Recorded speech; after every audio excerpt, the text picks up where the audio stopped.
é interessante a gente observar esse dia 12 pensando no peso que havia ali também, né? Uma data importantíssima para o Brasil, pensando ainda num eleitorado tão disputado como é o segmento mais religioso, católicos, né?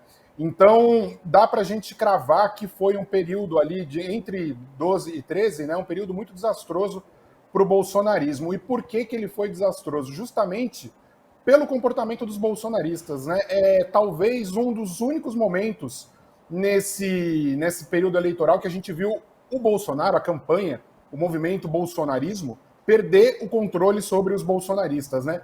Houve na série histórica que eu tenho aqui um outro momento onde isso aconteceu, foi lá em 2021, no 7 de setembro, quando há um desentendimento entre os caminhoneiros que começam a tentar paralisar estradas, rodovias. Tarcísio, na época, tenta fazer alguma coisa ali, mas isso vai se repetir nesse dia 12.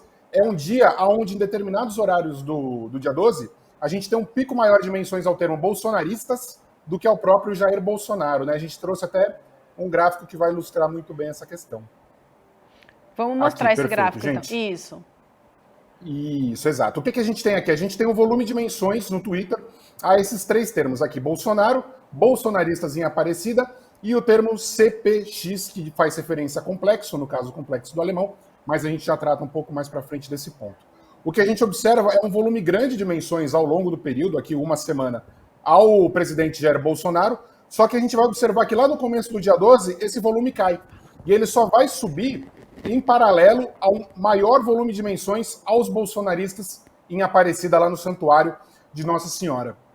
É interessante a gente observar isso porque esse volume, esse pico de menções aos bolsonaristas é justamente atrelado ao comportamento, aos ataques contra fiéis, ataques contra padres, vaias contra aqueles que pediam maior combate à fome, uma ofensiva contra repórteres, jornalistas da TV Anhanguera, se eu não me engano, que estavam presentes no local. Tudo isso fez com que bolsonaristas passassem, naquele momento, a serem mais citados até mesmo do que Jair Bolsonaro. Então a gente vê a agenda do Bolsonaro em Aparecida ficar num segundo plano. E o que é interessante a gente observar aqui da CPX? CPX era a sigla, acredito que quase todo mundo tenha acompanhado, que estava num boné utilizado por Lula na sua agenda lá no Complexo do Alemão, e que faz referência a complexos. Então, Complexo da Penha, Complexo do Alemão ali no Rio de Janeiro, a própria polícia usa em determinados momentos, questões de orçamento público também fazem referência a esse termo. O bolsonarismo sequestra isso e tenta ali criar uma fake news falando que fazia referência a crime organizado ou algo do tipo. E a gente vai observar no gráfico que esse pico de menções a essa fake news, ele vai acontecer logo na sequência do pico de menções a bolsonarismo e a esse mar de menções negativas aos bolsonaristas nas redes sociais. Então, essa fake news, é muito interessante a gente observar que o bolsonarismo ele abre mão de uma agenda importantíssima, que era Jair Bolsonaro em Aparecida, e ele apela para uma fake news, por quê? Aqui é justamente para interditar o debate nas redes sociais. Ele só quer que as pessoas parem de discutir Aparecida, parem de discutir a agenda de Jair Bolsonaro e os bolsonaristas em Aparecida naquele momento. Não à toa, né, Chico? Essa questão da religião, Pedro, como é que você avalia no Twitter em especial? Ela ainda é muito forte ou tem perdido a força, por tanto ser vulgarizada? Bolsonaro todo dia faz uma referência a igrejas, é um assunto que é muito forte no bolsonarismo. Ele ainda tem o peso de 2018? Como é que você avalia o assunto religião? Perfeito, Chico. Eu vou ser bem sincero aqui. O que a gente tem observado nas redes sociais aqui, desde o começo do segundo turno, é um movimento que condiz muito com a decepção de diversos usuários, de diversos atores com o comportamento do TSE nessas eleições no combate à fake news. O que era prometido, a gente pode cravar já que não aconteceu com a eficiência que se esperava.